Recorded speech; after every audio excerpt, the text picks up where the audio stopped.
Docteur Anissé Boissy, je voudrais, chers amis jeunes de Tarabo, vous saluer et vous remercier chaleureusement d'être venus si nombreux à cette rencontre. Au nom de la délégation qui m'accompagne, je voudrais encore une fois vous remercier.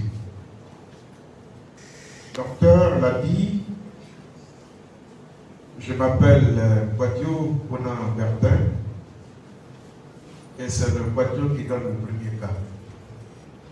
C'est le Bonan qui donne le deuxième cas et c'est le Bertin qui donne le B, ce qui fait 4 années. Quand on s'appelle Boidio, naturellement, on est baoulé. Je suis donc baoulé de Bukanda.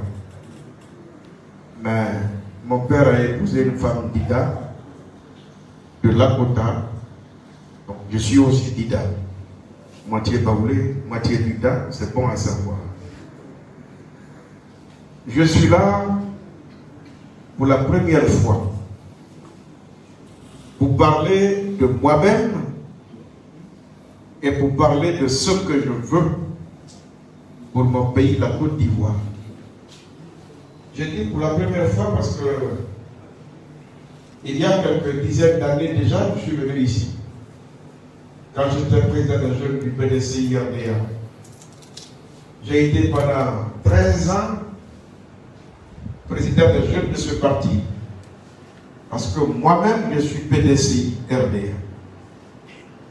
Depuis 18 ans, je suis membre du bureau politique et ça fait 30 ans que je suis dans ce parti. Je connais Oufoué. Oufoué m'a connu. Et j'ai fait le serment, j'ai promis à Oufoué de ne jamais quitter son parti. Quels que soient les problèmes que je peux rencontrer, je ne peux pas trahir ce serment.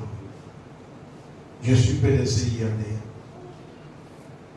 Mais le PDCI, pour ceux qui sont des militants et qui connaissent le PDCI RDA, quand on chante l'hymne du PDCI, on dit c'est le parti fondé pour servir le vaillant peuple ivoirien. C'est le parti fondé pour servir le vaillant peuple ivoirien. On n'a jamais dit c'est le parti fondé pour servir le vaillant peuple du PDCI. On dit le vaillant peuple ivoirien. Le vaillant peuple ivoirien aujourd'hui, depuis 90, il est pluriel. Il y en a qui sont FPI, il y en a qui sont RDN, il y en a qui sont RFA, il y en a qui sont PDCI, je vois encore nombreux. Il faut s'applaudir pour ça.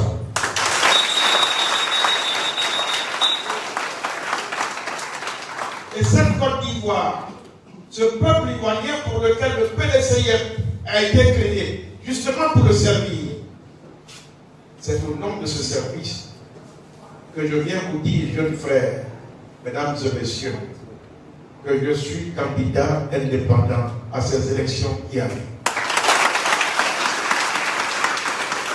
Mais avant d'en arriver là, la loi, cette fois, a exigé ou exige que tous ceux qui veulent être candidats, il faut qu'ils soient parrainés par les Ivoiriens. Parmi ceux qui m'ont accordé leur parrainage, dans mon bureau, quand on faisait le point, il y a bien Tarabo en première ligne.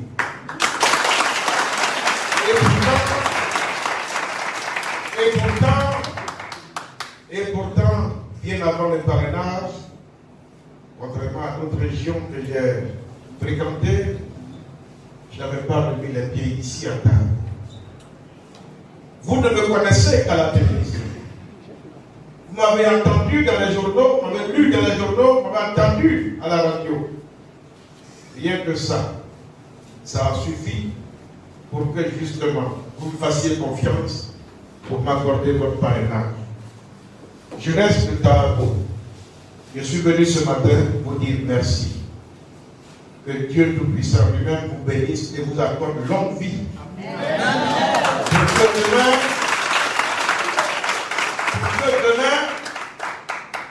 voyez vous-même le fruit de ce qu'on vient de semer.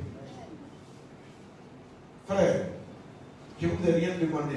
Moi, je n'ai pas vu, vous avez demandé d'être candidat par votre signature. Pourquoi ne pas terminer en côté ce qu'on a si bien commencé? Je suis maintenant venu vous confier ma candidature. Jeune d'État. Vous voyez, j'ai 52 ans bientôt.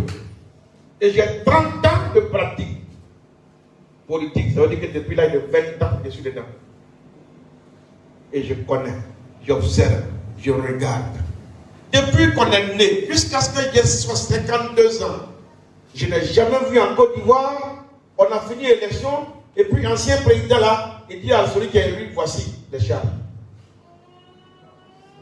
Il n'y a jamais eu de passation de charges en Côte d'Ivoire, alors qu'au Ghana là, c'est tous les jours. La mort a fauché Oufoué. On n'avait pas le choix. Oufoué étant mort, la Constitution a prévu les choses, Bédié a pris, sans passation. Bédié n'a pas eu le temps de s'installer, boum, Robert Guéhi l'a chassé, il a pris, sans passation. Guéhi a cru qu'il pouvait, Bako est venu, boum, Guéhi a fui, sans passation. Bako s'est installé pendant 10 ans, boum, Ouattara s'est installé, sans passation. On ne va pas continuer comme ça. On ne va pas continuer comme ça. Il faut bien que la Côte d'Ivoire renoue avec les valeurs.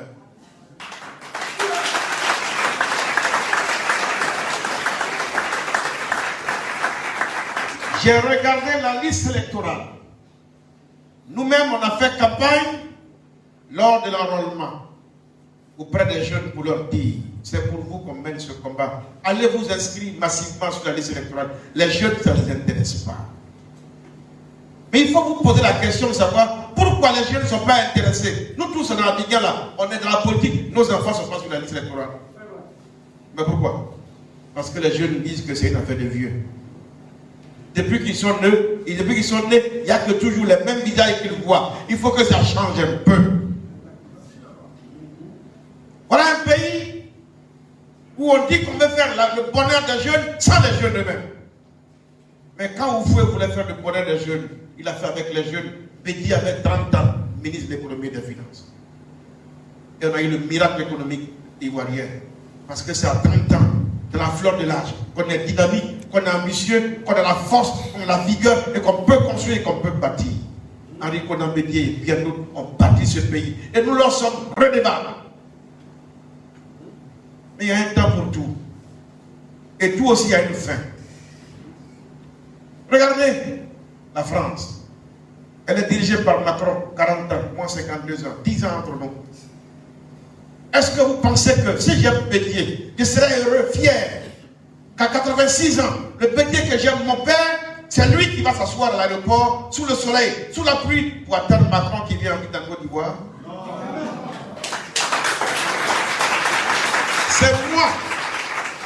C'est moi, son fils, qui va accueillir Macron sous le soleil, sous la pluie. Et j'envoie Macron saluer Bédié et s'incline. Dans quel pays il n'y a pas d'autorité morale? On a tout donné à notre père Henri Konan Bédié. Le temps change, les choses évoluent. Pourquoi voulez-vous que dans un pays comme la Côte d'Ivoire, un pays en voie de développement, qui a la chance d'avoir beaucoup de jeunes, pourquoi les jeunes, si encore ils n'ont pas été à l'école, si encore ils n'ont pas de diplôme, mais ils ont tous les diplômes, nos parents ont souffert dans les champs de café, de cacao, de manioc. On a le diplôme et on est assis à la maison à ne rien faire. Et chaque fois qu'on nous appelle, descendez de la rue, Bédié a des problèmes, Bako a des problèmes, Ouattara a des problèmes d'ego. C'est dans ça qu'on va rester. Je dis non. Celui qui veut m'écouter, il m'écoute. Ce n'est pas obligé. Celui qui va m'écouter aussi, il fait ce qu'il peut faire. Mais demain, on fera le point. Qu'est-ce qu'il nous propose? Trop de sang versé sur le sol de Félix Houphouët-Boigny, même contre les colons. Il faut ne pas faire verser autant de sang dans ce pays-là. Pourquoi sème-t-on la haine dans le cœur, dans nos cœurs? Pourquoi? Pourquoi? Chers jeunes frères, j'ai décidé, moi, de ne plus participer à tout ce qui divise les Ivoiriens.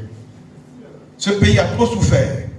Ce dont la Côte d'Ivoire a besoin, c'est de prier Dieu qu'il ait un de ses enfants qui rassemble à nouveau le peuple de Côte d'Ivoire et qu'on apprenne à semer et à vivre comme par le passé pour penser à l'avenir de ce pays. Voilà ma préoccupation. Je ne suis contre personne. J'estime qu'à mon âge, Oufou est devenu président de ce pays à 55 ans, Bako 54 ans. Le prochain président ne peut pas être plus vieux que 52 ans. Et c'est moi qui suis le futur président de la Côte d'Ivoire.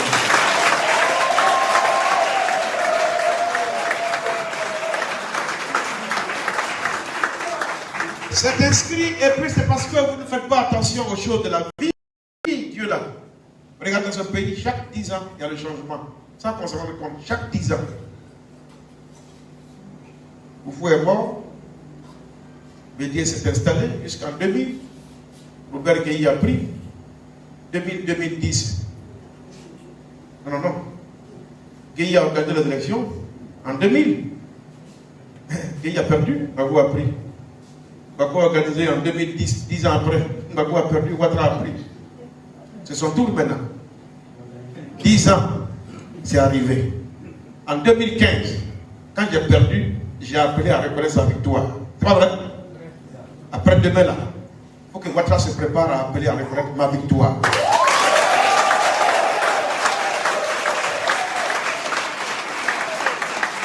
Parce que il ne peut pas y avoir deux vainqueurs à une élection.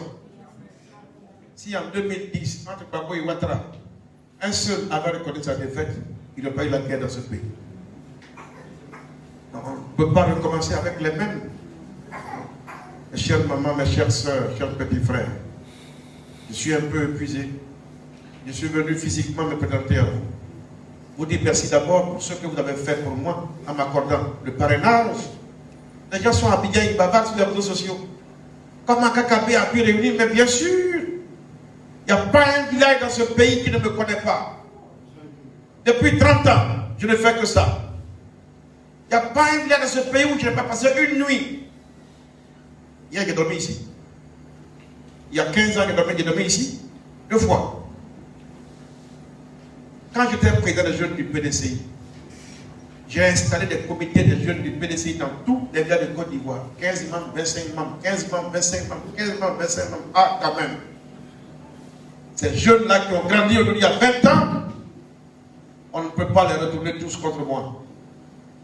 J'ai au moins quelques-uns qui m'aiment encore.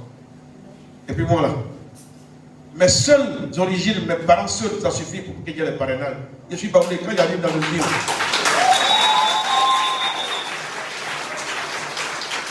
Il n'y a pas une région baoulée qui va refuser de me donner son parrainage. Il n'y a pas une région Guida ou Bété qui va refuser de me donner son parrainage sur leur fils. Wobé, Guéré, Yacouba, tout le monde. Que dire des acquis? Eux-mêmes, je ne sais même pas à quoi arriver, ils m'ont donné déjà 5 000 fiches. Là où on me demande, c'est 1000. Qu'est-ce que vous voulez? Et c'est les jeunes de Korogo eux-mêmes qui viennent. Eux-mêmes, je ne les connais même pas, ils prennent car ils viennent. On est venu prendre des fiches pour aller remplir. Il dit quoi? 5 francs, ils ne vont pas demander. On a pris 500 fiches en une semaine à Korogo. Ceux de Ségala sont venus. Ils ne pourraient même pas. Ils disent, ah, vous êtes sûr de vous? Ils disent, oui. Le coin où il y a Ahmed Bakayoko, il y a Ahmed Soumarou, il dit, donne-nous les fiches. Mon ami, mon petit Diabaté, il dit, tu m'as formé dans la vie. Je ne peux pas être à tes côtés sans que ma région, la Bagoué, te donne tes fiches. Une semaine, j'ai eu ça. Moi, je n'ai pas de problème à la Côte d'Ivoire, moi. Les Ivoiriens me connaissent. Et je connais ce pays, je connais les Ivoiriens. Je suis donc venu vous saluer, vous remercier pour ce que vous avez déjà fait pour moi. Mais surtout, pour ce que vous allez faire pour qu'on termine ce qu'on a si bien commencé. Jeunes de Côte d'Ivoire, cette candidature, c'est votre candidature. Le temps est arrivé. N'acceptez plus de confier votre destin aux autres. Vous qui disposent de votre destin sans vous. Nul ne doit décider votre avenir à votre place. Saisissez cette opportunité pour vous affirmer et vous émanciper. Pour montrer à nos parents que s'ils ne sont pas là demain, ils peuvent dormir tranquille là où ils seront. La relève est assurée. On veut le faire devant eux pour qu'ils soient rassurés. C'est aussi simple que ça. sans insulter quelqu'un, sans manquer de respect à qui que ce soit, pour dire que la même façon où vous pouvez leur faire confiance, le temps est arrivé qu'ils fassent confiance aux autres. Il n'y a jamais de champ de bananier. Quand on a mangé, il n'y a pas d'autres bananiers qui poussent. Ou bien. Ou bien. Voilà. Vous êtes comment et puis vous, quand on a fini de couper, manger pour vous, il n'y a pas de bananier qui pousse à bananier. Pourquoi? Bananier va pousser toujours. Vrai ou faux? Vrai ou faux? Voilà donc ce que je suis venu vous dire. C'est vrai? J'entends beaucoup de gens qui disent oui, il n'y aura pas d'élection le 31. Mais celui qui vous dit il n'y aura pas d'élection le 31 là, demandez-lui, mais il va avoir quoi? Il n'a qu'à vous dire d'abord. Parce que avant que vous ne suiviez quelqu'un, il faut que vous sachiez là où vous amène. Ou bien, ah non, non, moi c'est comme ça. Je ne suis jamais quelqu'un sans savoir où il m'amène. Notre constitution dit le 31, c'est le dernier jour du pouvoir de l'Assad Ouattara. Si le 31 n'y a pas élection, le premier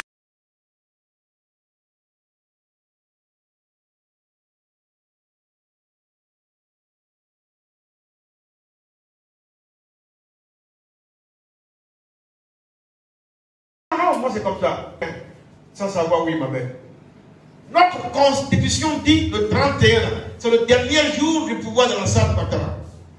Si le 31 n'y a pas élection, le premier ne veut pas servir, ou du moins amener les enfants des autres à servir toujours de chair à canon. Pour une lutte d'égo. Oui, une lutte d'égo. Qu'est-ce qu'elle nous propose? Si c'est de se venger les uns des autres, ça fait 30 ans on est dans ça. Bédier va tacler ici, va tacler Bédier, va tacler, ça fait 30 ans on est dedans. Qui tombe dans ça?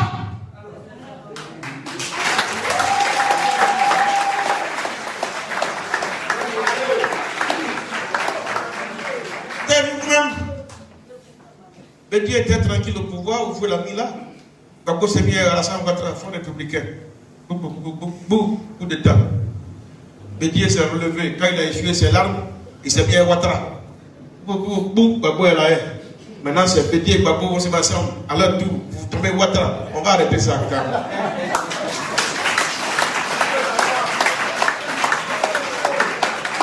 On va arrêter ça quand? On va arrêter ça quand? Pendant ce temps, nos voisins ghanéens avancent. Nos voisins ghanéens avancent.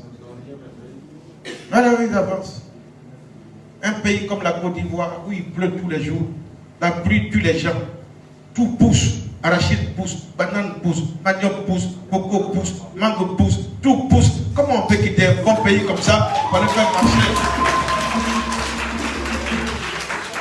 Comment on peut quitter un bon pays comme ça pour aller mourir en mer parce qu'on cherche à venir?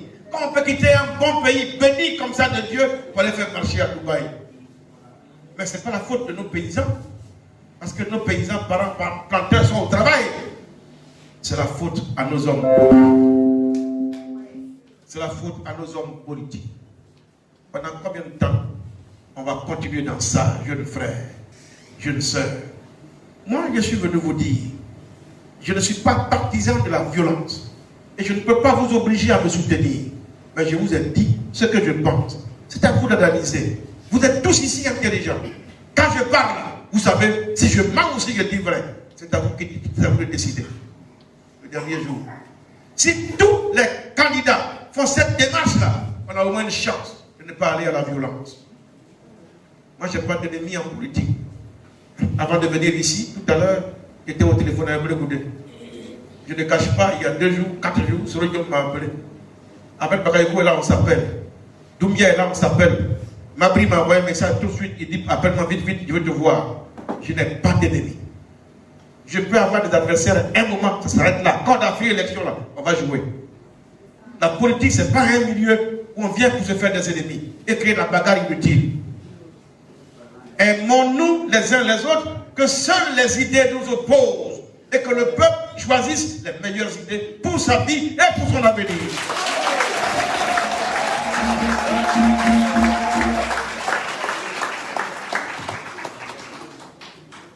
Donc voilà. Voilà. Je ne peux pas être long. J'ai été suffisamment clair. Maintenant, je vais revenir ici. Bon, pas forcément que je vienne moi-même, parce que franchement, devant Dieu, j'ai connu le docteur Kwasi Anissé il n'y a même pas encore 5 mois ou 6 mois. Mais en 6 mois, il m'a convaincu qu'il était un homme de valeur, de compétent.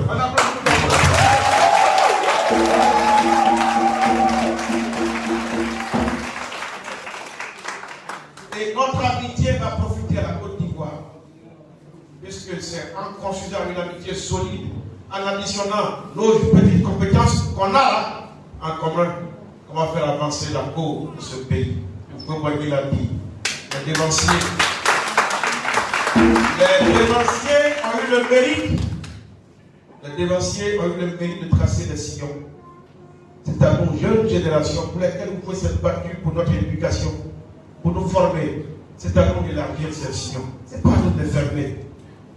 C'est pas à nous de les fermer. Les rétrécir, c'est à nous de les élargir. Or, depuis 30 ans bientôt, on ne fait que fermer les sillons qu'il faut tracer et les rétrécir. Non.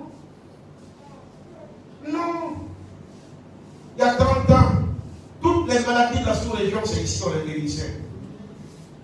Quand quelqu'un touche au Burkina, c'est ici, toute solution. Quand quelqu'un touche au Mali, c'est ici. Personne ne pense à aller en France se soigner tant que la Côte d'Ivoire va bien. Donc, nous-mêmes là, dès que tu as mal, on va en Tunisie. Tu as mal là-dedans, on va au Maroc. Mais qu'est-ce que c'est que ça? Pourquoi notre pays recule alors que les autres avancent? Qu'est-ce qui s'est passé? Il y a 30 ans, jusqu'à même les enfants, les jeunes filles de 9 ans prennent grossesse. Parce que l'accouchement était un jeu facile.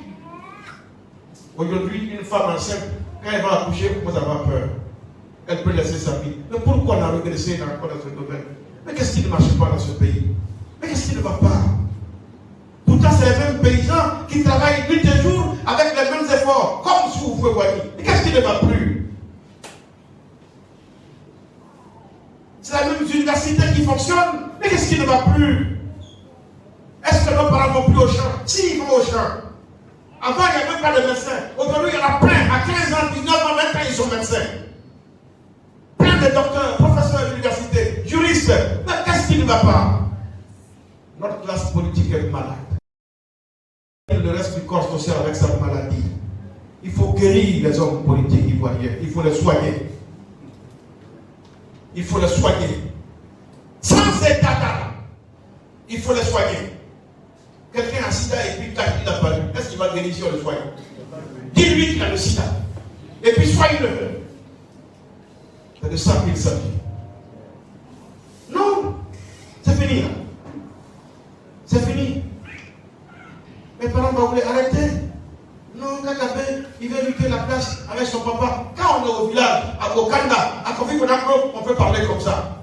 Parce qu'à Bokanda, à Kofi Konakro, là, il n'y a pas de thé avec nous là-bas. Il n'y a pas de avec nous là-bas. Il n'y a pas de bénou avec nous là-bas. Et quand on vient à Abidjan, là, le thé est là. Yacouba est là. Comme sur le Kofi Konakro. Le chef n'est pas se tatouer à vie.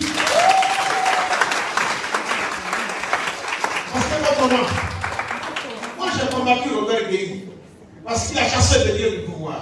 Mais attends, si je suis Baoulé me dit que quand j'ai le fauteuil là, c'est à vie. Le Yacouba, on lui a dit que le fauteuil là, on arrache. Quand tu es Baoulé, tu as dit Yacouba, on a un seul fauteuil. Tu es assis dedans, tu dis non, tant que je ne suis pas moi, c'est mon fauteuil. Yacouba lui a dit non, le fauteuil là, il faut arracher. Il va le voir. Il va t'arracher. S'il peut, c'est ce qu'il a fait. Si on réfléchit comme ça, on ne va pas bâtir notre nation.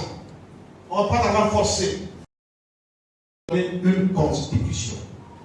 On dit que tu es élu une fois, tu es élu 2 fois, c'est tout. Et il faut accepter ça.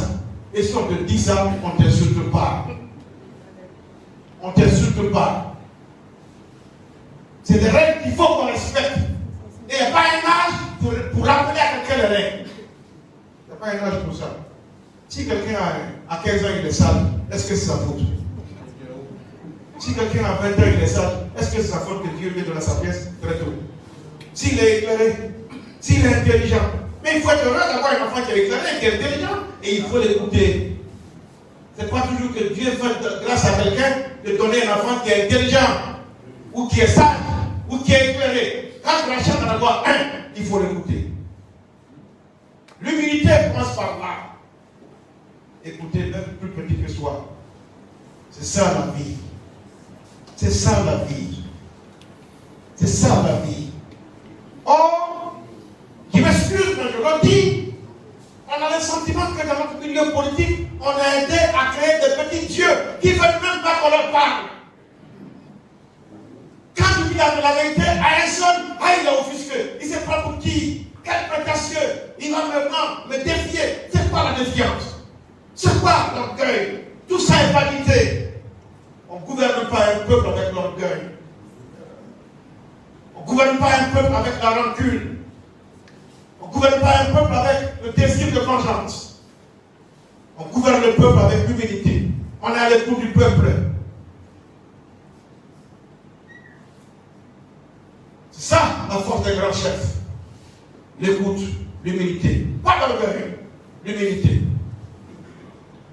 Nous sommes tous égaux sur cette terre, les hommes. Nous tous là, on est passés tous par le ventre d'une femme. Chacun a fait 9 mois. C'est le délai conventionnel. D'autres viennent avant, d'autres un peu plus tard. Quand nous restons 9 mois dans le ventre d'une femme, on vient au monde là, nous sommes égaux en dignité.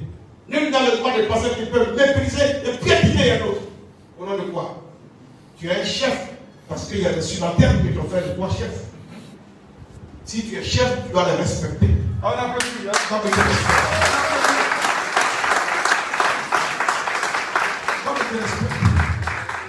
c'est ça qui manque aujourd'hui à notre milieu politique. Les gens croient qu'ils sont des demi-dieux. On ne peut pas leur parler. Quand on va à une réunion, il faut qu'on écoute, qu'on accepte ce qu'eux disent. Point. Même quand c'est pas bon, on doit le suivre.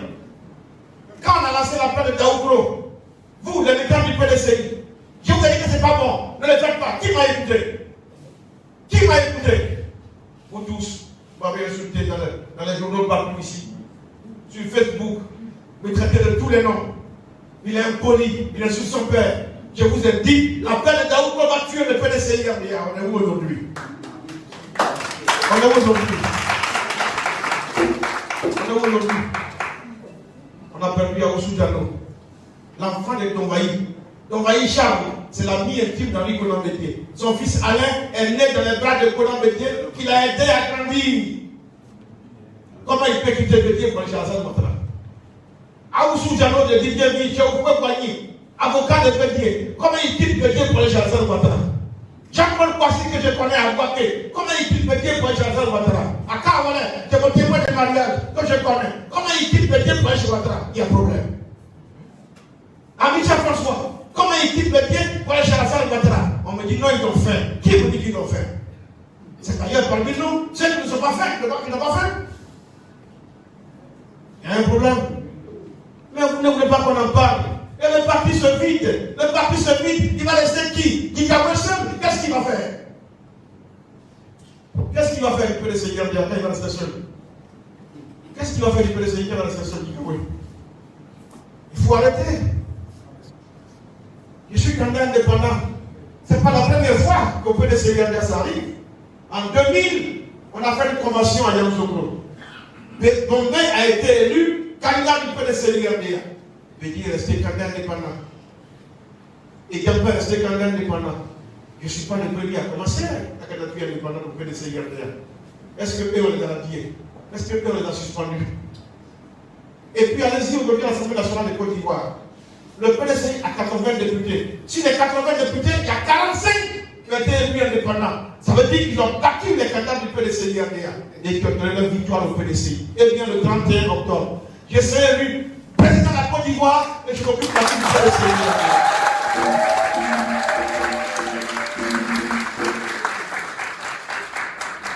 Et je viendrai donner ma victoire à Henri Konan Bédié. Et je m'occuperai du PDC Gambia. Parce qu'avant, après tout, il reste mon père. Et je vais lui montrer comment un fils peut s'occuper de son père.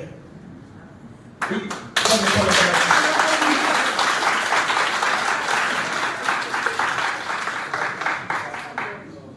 Le lendemain de mon élection, je vous ai dit que je n'ai pas l'église de Palerme, il n'y avait pas 10 minutes.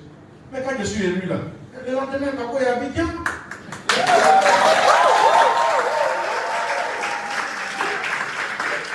Mais quand je suis élu, le lendemain, je vous dis même c'est. que le jour où il apprend que je suis au deuxième tour, là, il fait la maladie, déjà il me connaît.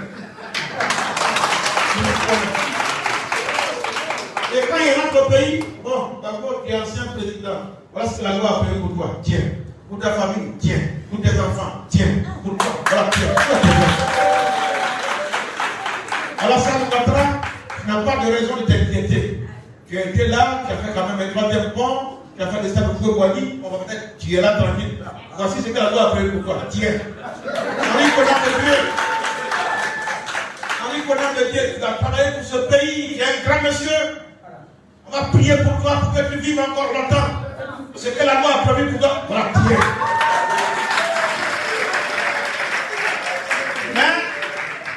Mais asseyez-vous tranquille. Laissez-moi m'occuper des jeunes. Laissez-moi m'occuper des jeunes de ce pays.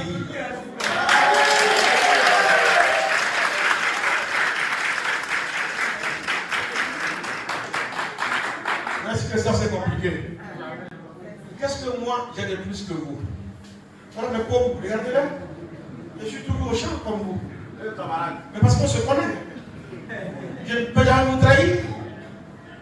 Parce que nous sommes du même plumage. Vrai ou faux? Nous sommes tous du même rang social. Ma mère n'est pas plus riche que vous, elle va être plus riche qu'elle a gagné la Côte. Elle est morte. Mon père est mort à Gagnoua dans son champ.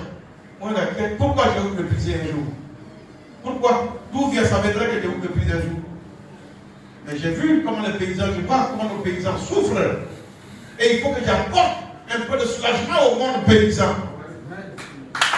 Au monde paysan. Vous savez, pourquoi il faut créer la richesse dans le monde paysan? Au village là, nos parents ne connaissent pas, c'est son neveu, c'est son ancien petit frère, c'est son cousin. Non, nos parents ne connaissent pas ça. Mon grand-père, vous avez à la rentrée là, il nous a dit, nous tous, les enfants de ses petits-enfants, nous tous, ils nous donnent tous les mêmes montants, comme ses propres enfants. Allez à Boudia. Quand vous arrivez à la Riviera, ils ont des grosses villas. C'est monsieur, madame, avec 2 enfants, moi. Ils ne connaissent pas les enfants de leurs parents, de leurs cousins, de leurs petits frères. Ils ne les connaissent pas. Mais à Gaïo, il y a une petite maison, ils sont 50 dedans. Parce que là, c'est comme Kassalé, c'est comme Dabo, on reconnaît la famille.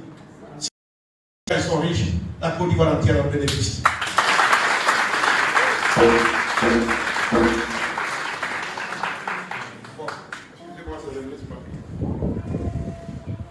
On est en direct? Oui. Oui. Hein? Oui.